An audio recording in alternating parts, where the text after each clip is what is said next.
Hey there, Capricorn. Welcome to your reading for the week of April 24th. This week, definitely check out astrojar.com for more awesome astrologers and readers. But let's see what's going on for you this week. Yeah, I think it's going to be maybe a little bit of an easier week for you in a lot of ways.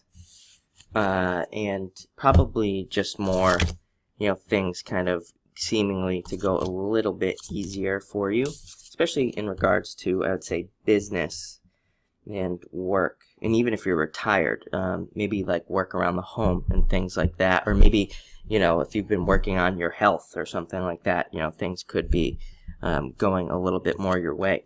Start off with the Jack of Clubs, very much a future week. I think, Venus finally moving forward. We still have a bunch of other retrogrades going on, Mercury, but I still think that it's a good week. You don't have it, but a bunch of other signs have had Four of Clubs.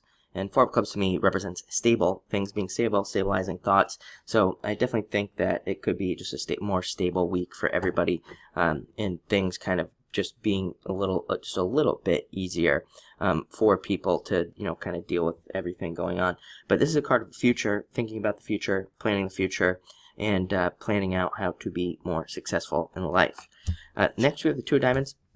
Great card for a lot of money coming in, definitely. A great card for, especially if you've been working for it. You do have to work for it. This isn't like the lottery or a surprise or anything like that. It's like something you've worked for.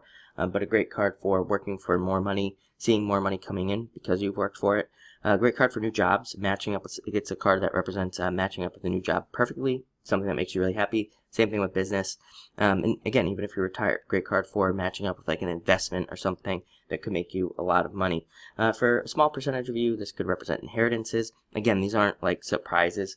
It's not something that would be surprising to you. You would know, you would be expecting it, but it could represent that it's coming in at this time.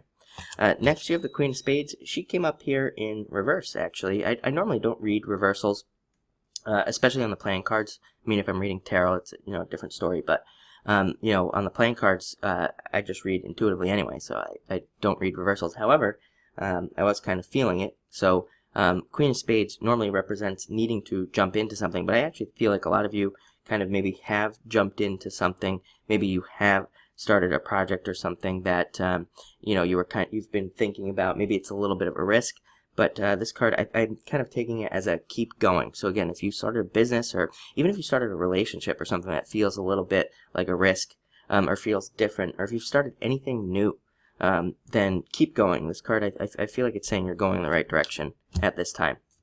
Next, you have the Four of Hearts. Card of commitments. I think that if things aren't working for any of you, it's because you need to make a deeper commitment to whatever it is. In business, you might have, 1 foot in, 1 foot out. So I think this card is saying, like, if you want something to work, if it's like kind of working, like if you started a business, it's like kind of working, this card says, like, commit fully to it, make the full commitment, and that will allow it to happen. Same thing with a relationship. If you're wanting like a deeper relationship, this card says commit to making that. And I think for the rest of you, this is a card that just represents committing to change. Very much a change year. I've been trying to kind of put that together in my own head. Like, I think that just, the energy is very much, this is a year of change, making changes, needing to commit to those changes. I think with Saturn, it's making it a little bit more difficult. But, I think that will change very soon. Next, you have the Six of Clubs, card of progress, making progress towards things. It does say that you're on the right path. Everything you're doing, you're going in the right direction. You're doing the right things to get what you want. So definitely keep going with this card. Next, you have the Ten of Spades, kind of like the Ten of Swords, Ten of Wands, and the Death card, all rolled into one, as I say. Represents kind of like carrying a heavy burden, like the Ten of Wands, having a bunch of swords in your back, like the Ten of Swords, but it also represents transformation. So it definitely represents having been through a lot of challenges. Queen of Spades, been through a lot of challenges, having had to deal with a lot of those things. You could be still carrying some of those disappointments. So try to let go of that. I think that for probably Capricorn and Pisces this year, I would say, both signs need to let go of the past, basically. Could be carrying a lot of past hurts and a lot of, past difficulties and past feelings. So again, you could be like, working on things today and having similar feelings to how you were feeling like years ago, and that could be affecting, you know, the energy and making things like not work for you. I know it's very general, but it could be in all areas of your life. So this card says, like, let that stuff die. Let those feelings die. It's a different time, and we're in a much better time anyway. So, you know, keep going and let go of that stuff. Finally, you have the Seven of Hearts, doubts. Let go of your doubts, let go of your fears. Same thing with that Ten of Spades there.